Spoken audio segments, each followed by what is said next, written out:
ঠিকমতে চলি আছে আৰু এতিয়া পৰ্যন্ত আমি 140তকৈ বেছি উইটনেছৰ ষ্টেটমেণ্ট লৈছোঁ আৰু ঠিকমতে আমাৰ চলি আছে তদন্ত। স্যাৰ, যেহেতু মুম্বাইলৈ যোৱা হৈছিলে বা চিকিৎসাৰ যিখিনি তথ্য সেই সকলোখিনি তাত পোৱা হ'লে বা সহযোগিতা কৰিলে তেওঁলোকে? নিশ্চয়।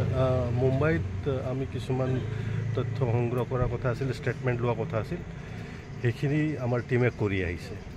ছিংগাপুৰৰ যিটো CCTV ভিজুৱেলছৰ কথা কৈ থকা হৈছিলে, আপোনালোকক কৈছিলে যে 10 দিনৰ পিছত দিব, সেইটো আপোনালোকক ছিংগাপুৰ আৰক্ষীয়ে দিছিল? ছিংগাপুৰৰ পৰা যিখিনি আমি পাবলগীয়া আছে যথেষ্টখিনি পাইছোঁ আৰু কিছুমান পাবলগীয়া আছে, সেইখিনি আমি খুব সোনকালে পাম। কিকু বৰগোহাঁই যিটো আজি তেওঁ আহিছে, আজি পৰহিও এদিনো আহিছিল আৰু তেওঁৰ কেনেকুৱা ধৰণৰ এনভাইৰনমেণ্ট?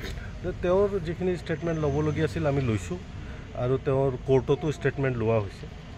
স্যাৰ, বিহু সমিতিসমূহক আপোনালোকে ইয়ালৈ তলব কৰিছে, তেওঁলোকৰ পৰাও হয়তো বহুখিনি তথ্য পাইছে সিদ্ধাৰ্থই যে ধন আত্মসাৎ কৰিছিলে, কাৰণ আমি কথা পাতোঁতেও গম পাইছোঁ ইয়াৰ জৰিয়তে হয়তো তদন্তত বহুখিনি সহায় হ'ব যে তেওঁ যিখিনি আত্মসাৎ কৰিছিলে ধন। আমি বিভিন্ন বিহু সমিতিৰ ষ্টেটমেণ্ট লৈছোঁ, তেওঁলোকৰ ষ্টেটমেণ্টখিনি আমাৰ দৰকাৰ তদন্তৰ খাতিৰত, গতিকে তেওঁলোকৰ পৰা আমি ভালেমান তথ্য পাইছোঁ, সেইখিনিও আমি ইনভেষ্টিগেশ্যনত আনিছোঁ।